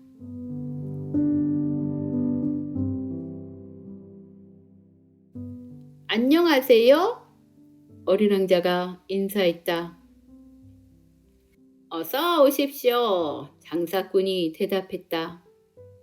그는 갈증을 없애는 특효약을 팔고 있었다. 일주일에 한 알만 먹으면 아무것도 더 마시고 싶지 않게 된다고 했다. 왜 그런 약을 파는 거죠?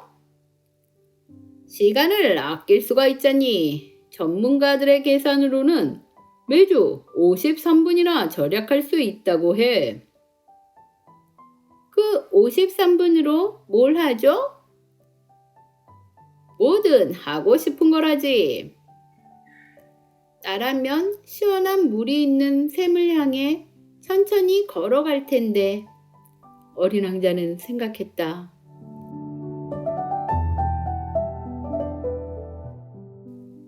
비행기가 사막에서 고장을 일으킨 지 8일째 되는 날이었다.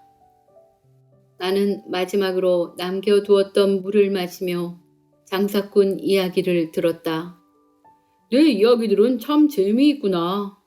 하지만 난 아직도 비행기를 고치지 못했고 마실 물도 없어. 시원한 물이 있는 샘으로 한가하게 걸어갈 수 있다면 얼마나 좋을까.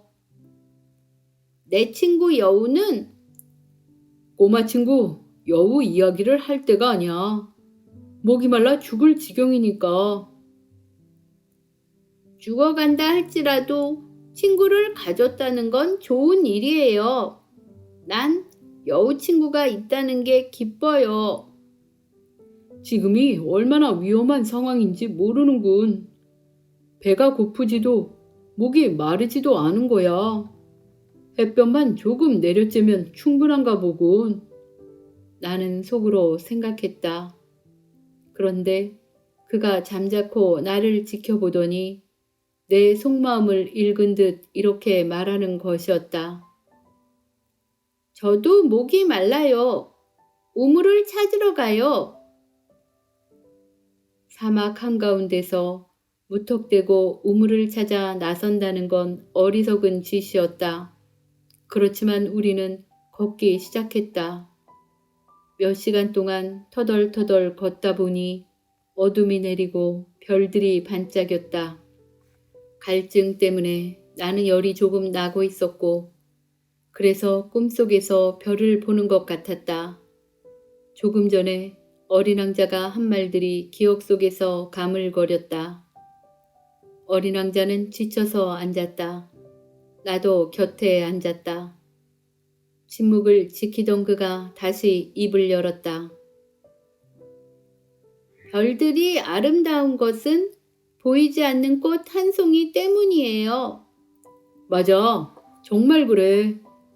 나는 달빛 아래 펼쳐져 있는 모래 언덕을 바라보았다. 사막은 아름다워요. 어린 왕자가 말했다. 나도 사막을 좋아했다. 모래 언덕 위에 앉아 있으면 아무것도 보이지 않고 아무 소리도 들리지 않았다. 그러나 그 침묵 속에 무엇인가 빛나는 것이 있었다. 사막이 아름다운 건 어딘가에 우물을 감추고 있기 때문이에요. 어린 왕자가 말했다. 나는 흠칫 놀랐다. 사막의 모래 속에서 신비롭게 빛나는 것이 무엇인지를 문득 깨달았던 것이다. 어렸을 때 내가 살던 낡은 집만 해도 그랬다. 다들 그 집에 보물이 감춰져 있다고 했다. 물론 아무도 그걸 발견한 사람은 없었다. 그런데도 그 보물로 인해 우리 집은 마술에 쌓여 있는 듯 했다. 우리 집은 저 가장 깊숙한 곳에 보물을 감추고 있었다. 그래, 집이든 별이든 사막이든 그것들을 아름답게 하는 건 눈에 보이지 않는 어떤 것 때문일 거야. 아저씨가 내 친구 여우와 같은 말을 하는 걸 들으니 기쁘네요. 어린 왕자가 잠이 들어 나는 그를 안고 걸었다. 마음이 뭉클해졌다. 깨지기 쉬운 보물을 안고 가는 것 같았다. 그보다 더 연약한 게 지구에는 없을 것 같았다. 창백한 이마, 감은 눈, 바람에 날리는 머리카락을 달빛 아래에서 바라보며 나는 생각했다. 지금 내가 보고 있는 건 껍데기에 불과해. 중요한 건 눈에 보이지 않아. 어린 왕자의 살짝 벌어진 입술에 희미한 미소가 어리는 것을 보며 나는 또 생각했다. 잠들어 있는 그가 나를 이렇게까지 감동시키는 건 꽃 한 송이에 대한 그의 성실한 마음 때문이야. 잠들어 있을 때조차 그의 가슴 속에는 램프의 불꽃처럼 장미꽃 한 송이가 빛나고 있어. 그러자 어린 왕자가 더욱더 연약하게 느껴졌다. 한 자락 바람에도 꺼질 것 같은 그를 보호해야겠다는 생각이 들었다. 그렇게 걷다가 동이 틀 무렵 나는 우물을 발견했다.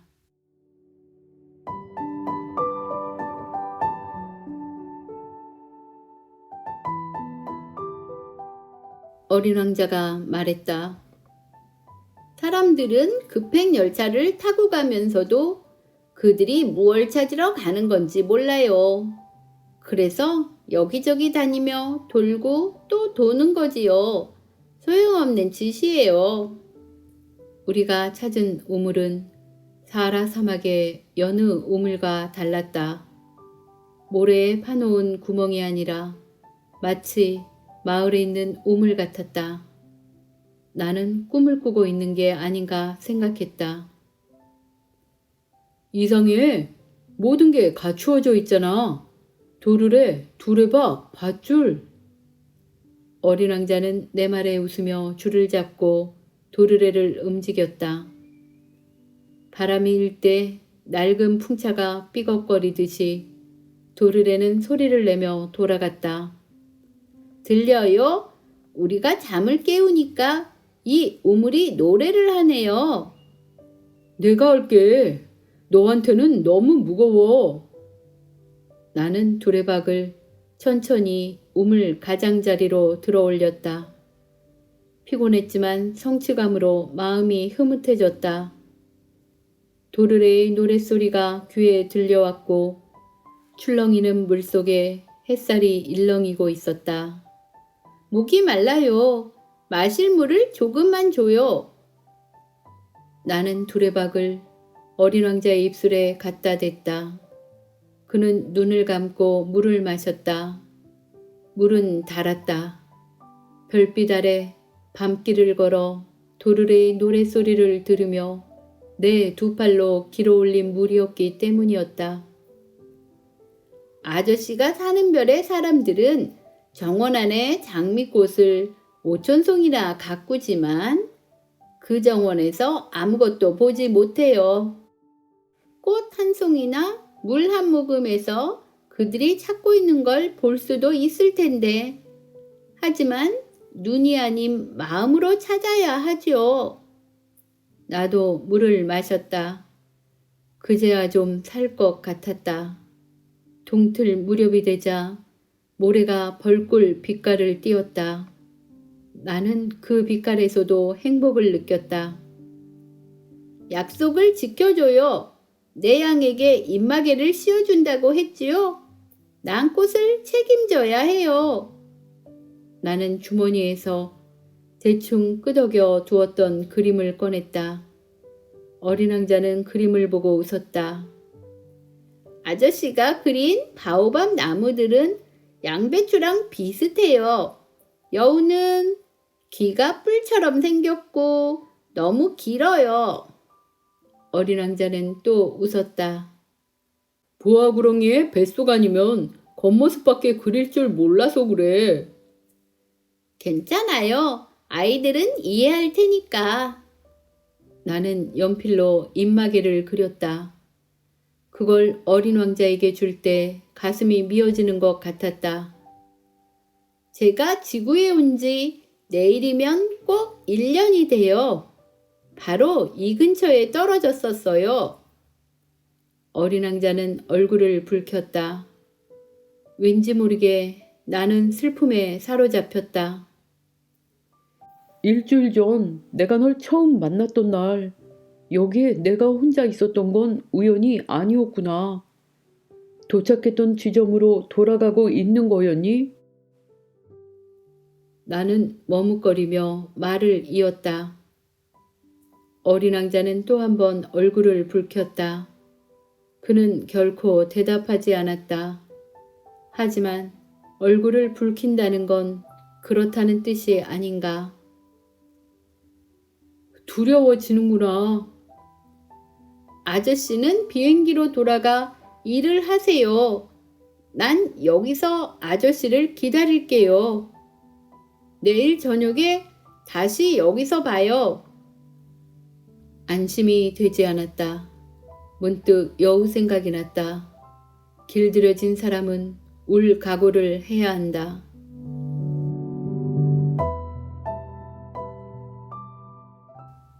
우물 옆에 무너진 돌담이 있었다. 다음 날 저녁 일을 마치고 돌아오면서 보니 어린 왕자가 구히 앉아 다리를 늘어뜨리고 있었다. 이렇게 말하는 소리가 들렸다. 기억하지 못하는구나. 여기가 아니야. 누군가에게 대답하는 게 틀림없었다. 그래, 바로 오늘이야. 하지만 여기가 아니야. 나는 담 쪽으로 걸어갔다. 아무것도 보이지 않고 들리는 소리도 없는데 어린 왕자는 여전히 대꾸하고 있었다. 물론이지. 내 발자국이 어디에서 시작되는지 봐도 거기에서 날 기다리면 돼. 오늘 밤 그리로 갈게. 나는 담에서 20m쯤 떨어진 거리에 있었지만 눈에 띄는 건 없었다. 좋은 독을 가지고 있는 거지? 나를 오랫동안 아프게 하지 않을 자신이 있지? 나는 우뚝 멈춰섰다. 가슴이 찢어지는 것 같았다. 자, 이제 가봐. 담에서 내려갈 거야. 나는 담밑을 내려다보다가 기겁을 했다. 노란 뱀 한 마리가 어린 왕자를 향해 머리를 쳐들고 있었던 것이다. 권총을 꺼내려고 주머니를 마구 뒤적였다. 내 기척에 뱀은 모래 속으로 스르르 미끄러져 들어가더니 교묘히 몸을 감추었다. 나는 담 밑으로 가서 하얗게 질린 어린 왕자를 품에 받아 안았다. 도대체 무슨 짓이야? 왜 뱀과 이야기를 하고 있는 거지? 나는 그가 늘 목에 두르고 있던 금빛 머플러를 느슨하게 하고 물을 마시게 했다. 하지만 무얼 물어볼 엄두는 나지 않았다. 어린 왕자는 나를 쳐다보다가 내 목을 끌어안았다. 총에 맞아 죽어가는 새처럼 그의 심장이 뛰는 게 느껴졌다. 아저씨의 엔진 문제를 해결하게 돼서 기뻐요. 이젠 집에 돌아갈 수 있겠네요. 어떻게 알았지?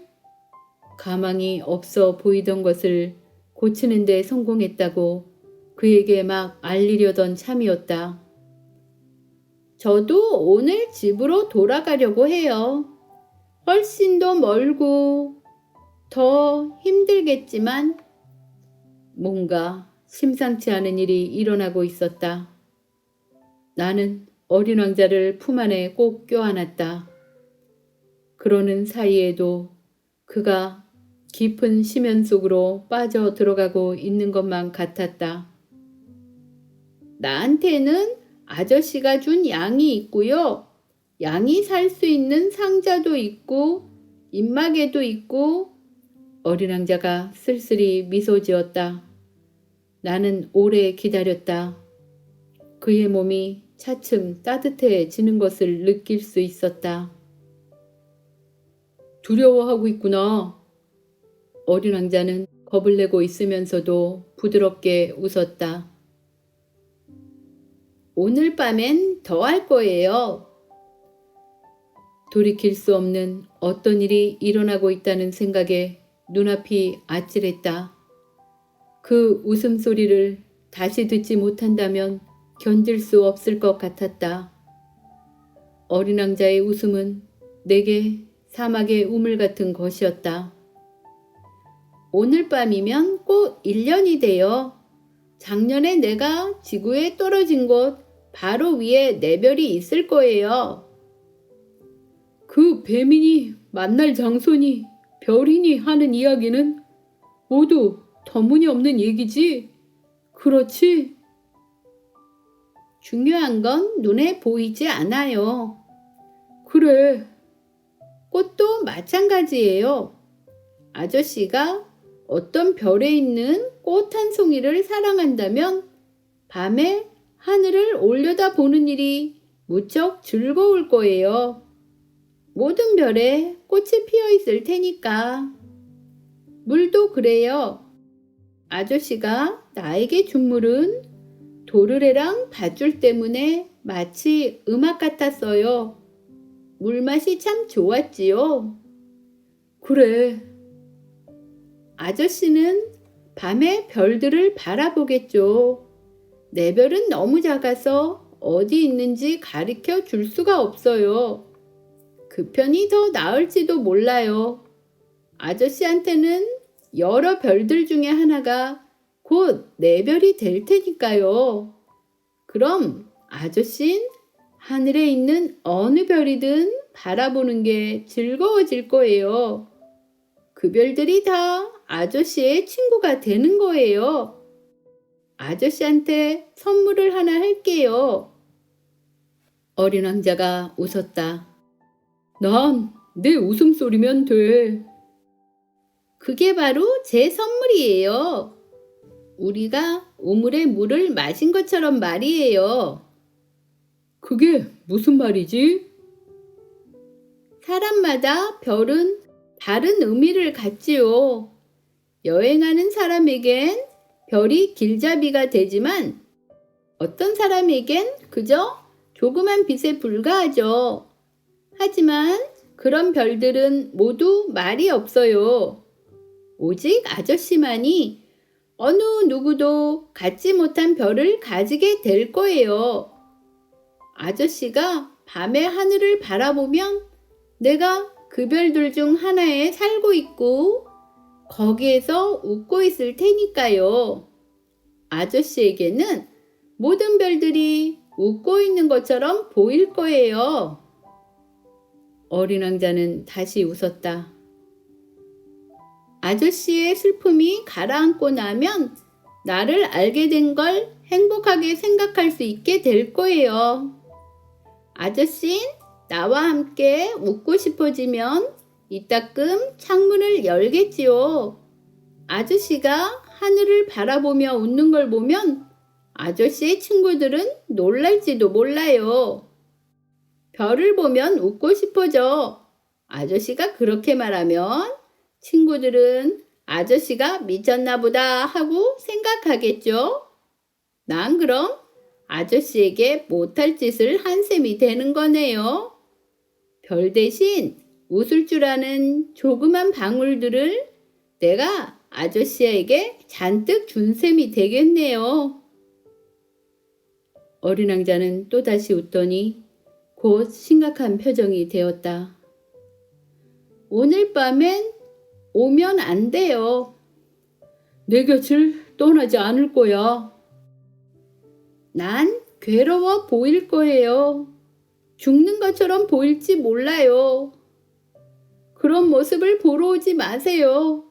헛수고일 뿐이에요. 난 내 곁을 떠나지 않겠어. 이런 말을 하는 건 뱀 때문이에요. 뱀은 사나워서 장난삼아 아저씨를 물지도 몰라요.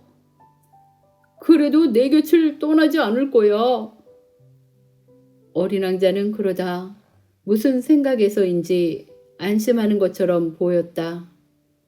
뱀이 두 번째 물 때는 독이 없다고 했어요. 그날 밤 나는 어린 왕자가 떠나는 것을 보지 못했다. 그는 기척 없이 사라졌다. 내가 겨우 뒤쫓아갔을 때 그는 쟁걸음으로 단호히 걷고 있었다. 아, 아저씨군요. 어린 왕자는 내 손을 잡았다. 그는 걱정하고 있었다. 오지 않았으면 좋았을 텐데. 내가 죽는 것처럼 보여서 괴로울 텐데. 정말로 죽는 건 아닌데. 나는 아무 말도 하지 않았다. 아시겠지만 내 별은 너무 먼 곳에 있어서 거기까지 내 몸을 끌고 갈 수가 없어요. 무거워서요. 내 몸은 버려진 낡은 조개 껍데기 같을 거예요. 조개 껍데기를 보고 슬퍼할 이유는 없는 거죠. 나는 아무 말도 하지 않았다. 어린 왕자는 낙담한 것 같았다. 그는 다시금 기운을 내려고 했다. 나도 별들을 볼 거예요. 모든 별이 녹슨 도르래가 있는 우물로 보이겠죠. 별들이 저에게 마실 물을 부어줄 거예요. 재미있겠죠?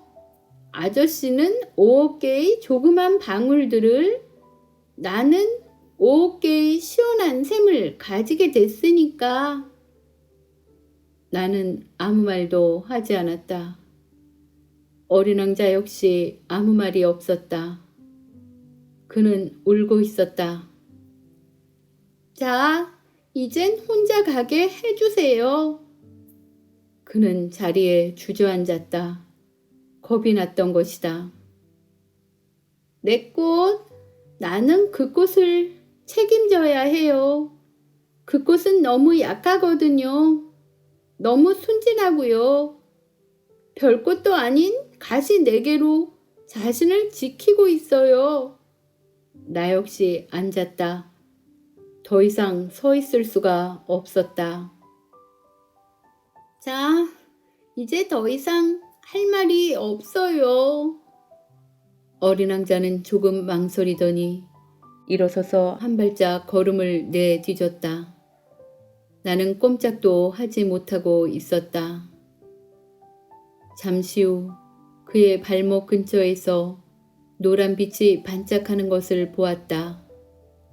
그는 한순간 그대로 서 있다가 나무가 쓰러지는 것처럼 조용히 쓰러졌다. 아무 소리도 들리지 않았다.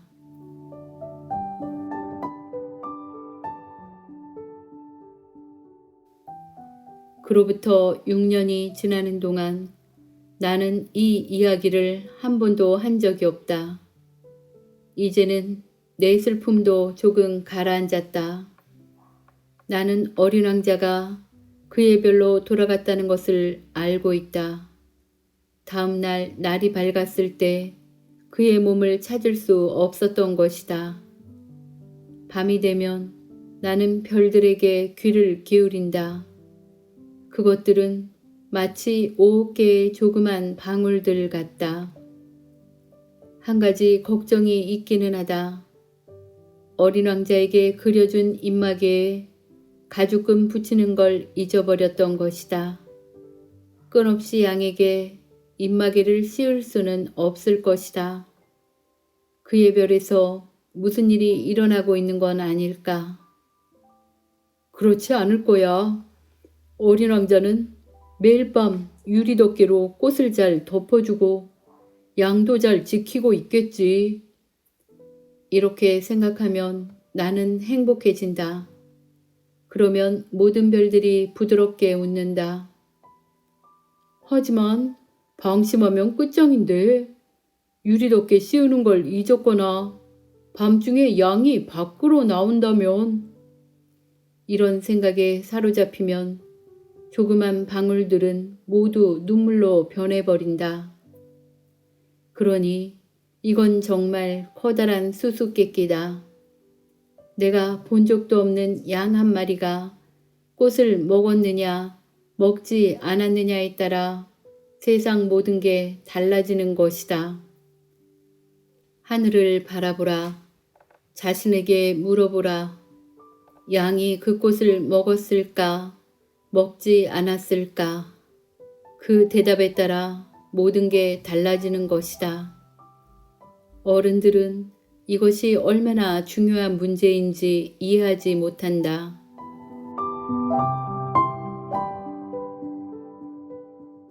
이것이 나에게는 세상에서 가장 아름답고도 슬픈 풍경이다. 어린 왕자가 나타났다가 사라진 곳이 바로 여기다. 이 그림을 찬찬히 보아 두었다가 언젠가 아프리카 사막을 여행할 때 이와 똑같은 풍경을 알아볼 수 있기를 바란다. 혹시 이곳을 지나게 되면 별빛 아래에서 잠시 기다려 보기를. 그때 만약 머리칼이 금빛이고 묻는 말에 대답을 하지 않는 어린아이가 나타나 웃으면 여러분은 그가 누구인지 금방 알아볼 수 있을 것이다. 그러면 그 애가 돌아왔다는 말을 나에게 꼭 전해 주기를.